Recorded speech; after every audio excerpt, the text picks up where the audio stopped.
Hi, I'm Libby Gibson, Town Manager. Welcome to What's Going On in Town Government. For our visitors, we have this weekly show where we talk about what's going on in town government. You may or may not be interested as a visitor. And for our year-round residents, you are very active in our town government and you pretty much know what's going on, so this just helps fill in the gaps, I'd say. Yeah. At the Board of Selectmen's meeting this week, the board approved a new seasonal package store license for the business at 167 Hummock Pond Road called 167 Raw. It's the fish market. And they're going to be selling limited amounts of beer and wine. Well, they're really doing stuff out there. They're doing stuff out there. They've got that food truck and it's happening out there. Yeah. This isn't year round though. This is just it's not a year-round business. No.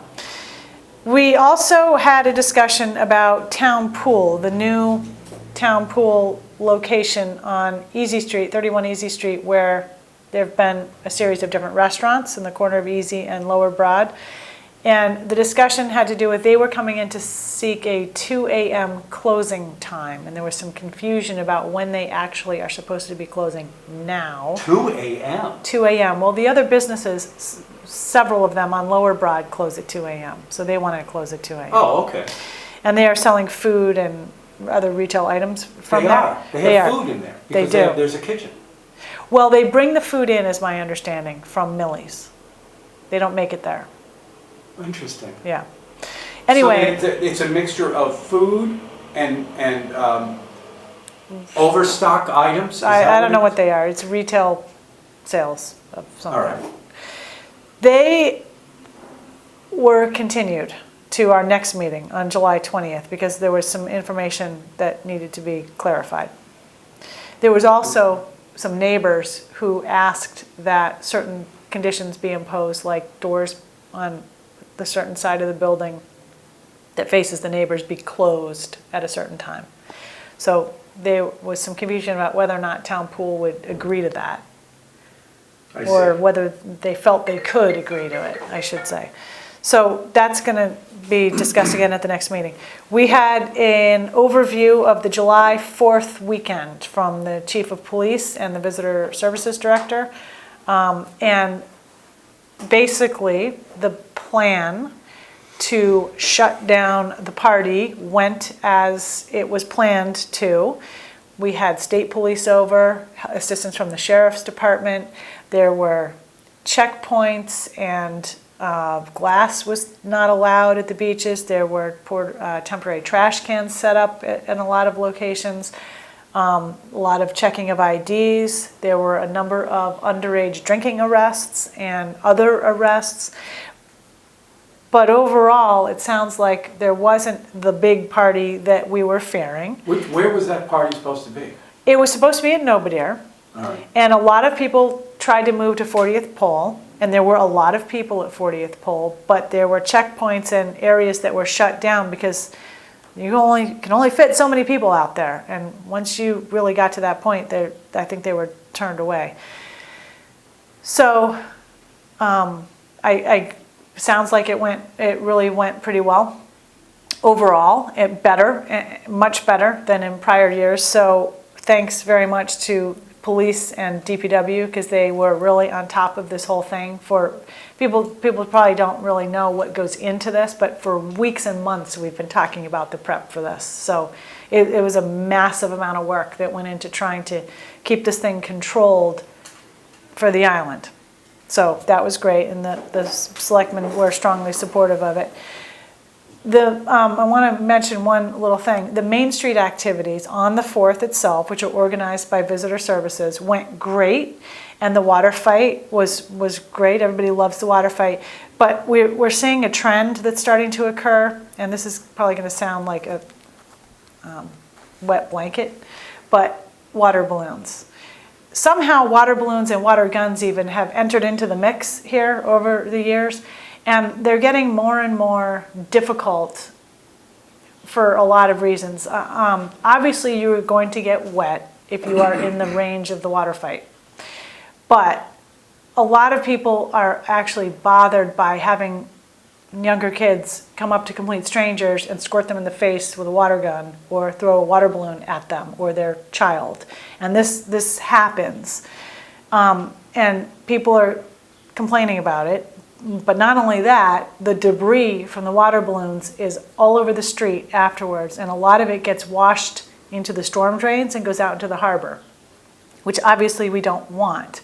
So to the extent that we can shut down or crack down on the water balloons, we're going to be trying to get the word out on that. And again, I hate to sound like a wet blanket, but there's really no need for that stuff. Go do that in your yard or whatever. Don't bring the later. water balloons, Don't bring basically. the water balloons, and try to, if you're going to bring a water gun, shoot it at your friends. Don't shoot it at strangers. It's just not friendly. You know, it's really not. I'm sure they'll figure that out pretty quickly too. Well, I mean, you would once think. you do it, You would think, but there's a lot of parents that I observed myself who completely were oblivious to what their kids were doing with water guns and water balloons. So oh boy.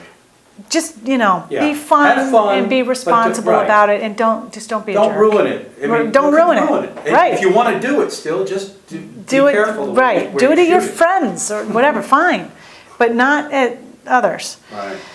So anyway, so 4th of July, I think it was great. The weather was awesome. The fireworks went great. And we have talked a little bit preliminarily about moving the fireworks back to the 4th if we can keep up this controlled, party situation and keep getting the word out that this isn't the place to come if you want to really have a serious party on 4th of July weekend. We also had an update from DPW and our engineering firm that is designing the reconstruction of the boulevard, which is a road out in Surfside, and it's a series of road improvements in that area: Boulevard, Orkawau, Lovers Lane, and Monahans Road. And it's going to take several years to get this project completed. But we were talking about what it's going to look like. There's going to be a bike lane. We got into a kind of a side discussion about drainage. So we're going to look at some additional drainage beyond what was already designed into the project and come back to the board soon to talk about that. We had an update from our housing consultant. Can I just ask you about those Yep. roads? Yep. Are we making those roads, fixing them up so that we can encourage more traffic? No. But if you fix them up, Well, if you fix them up, there probably will be more traffic that goes to the airport. I mean, let's face it, it is a cut through to the airport It right is. now. And that certainly is not the official reason why the roads are in terrible condition. And both for the residents and others who use those roads. So that's the reason for fixing them up, because they're in such awful condition, and it does become a public safety issue from time to time. A side effect is going to be more use of those roads to the airport. That there's no getting around that, but that's not the reason why the roads are being repaired. I mean, you're going to have the Paxton property development. Yep, That's going to, that's you going to gotta have impact a it second too. way out. Yeah, You can't just have everybody yeah. going through one way, right? So that. it's going to Right. get more traffic in there. Yep. I'm sure Mhm. it is. So our housing consultant was in talking about the town's housing development at the 6 Fairgrounds Road property. And he was just giving an update about what's happening. Right now we have a housing expert, really, someone who's an expert in the housing field, doing a kind of a pro forma, a look at how the project would work from a financial standpoint. And we'll be getting that, and we'll be reviewing that with the board again, and getting ready to do some kind of procurement for the property to secure a developer for it. The idea, at the moment anyway, is that this isn't a project that the town will construct or operate or maintain. It would be put out to bid in the manner of a lease, and a developer would come in and build the housing in accordance with what the town specifies it wants. There will be some affordable units, there will be market price units, and there will be units designated in all likelihood for some town employees, a certain number of units. So we talked about that. Do we know when that might?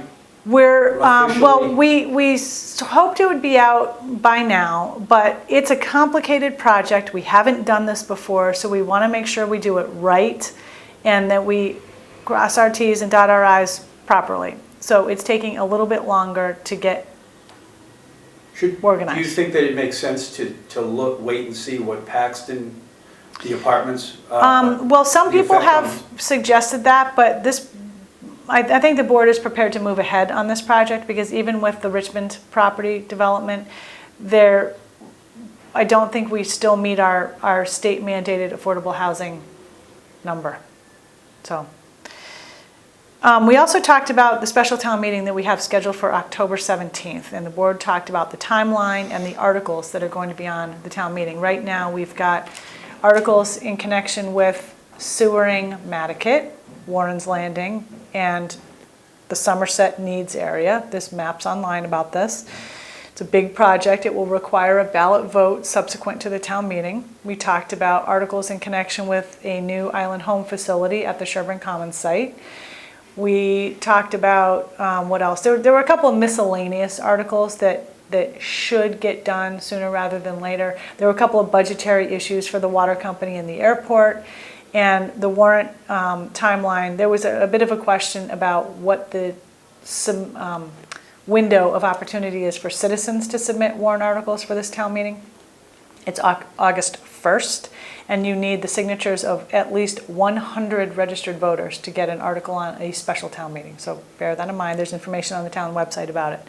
We have no board meeting next week, the 13th. We are back at it on July 20th. That's what's going on around here. That is wonderful. It's wonderful. And what else? Gino, I honestly didn't expect it to rain this morning. No. I'm glad I don't have to go anywhere anytime soon. I like it. Do you? I like the difference. Yeah, I don't mind it.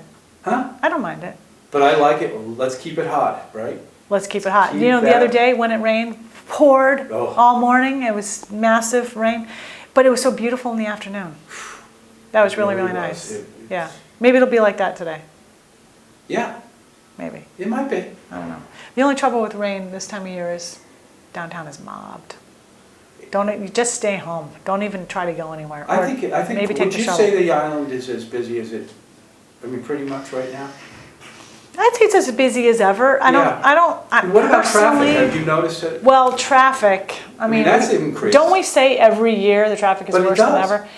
It does seem like, particularly in my own travels, I've noticed on Old South Road. It was backed up the other day to Lover's Lane. I've never From seen the it so Rotary. far. Yeah, there's places where it just gets. I mean, longer. I am really actively working in my mind when I'm driving somewhere. Even if it's a longer distance, am I going to move better and not sit in traffic for a while? However, if it makes anybody feel any better, probably doesn't. Go to the Cape and try to get yourself from, say, the boat to almost anywhere during the day. Right. And you're going to say, might not be that bad on Nantucket. All right. It's all relative. It sure is. All right, so I had a pet peeve I wanted to bring up, but now I can't remember what it was. Garbage? I know what it was. Okay, I'm a dog owner now, and I love dogs, and that's great. I don't personally bring my dog to the beach, but I know other people do, and that's great. Please pick up after your dog, Yeah. if you know what I mean. You got to do it. You've got to do it. It's your dog. You are responsible for it. Don't let your dog use the beach as its, Right. litter box, so to speak. Pick up after it. Yeah. In the winter, it's one thing. Right. In the middle of the summer, when there's a lot of people on the beach and you sit there and ignore what your dog is doing, step up your game and pick it up. Yeah. Okay, that's it. And otherwise, have a great summer.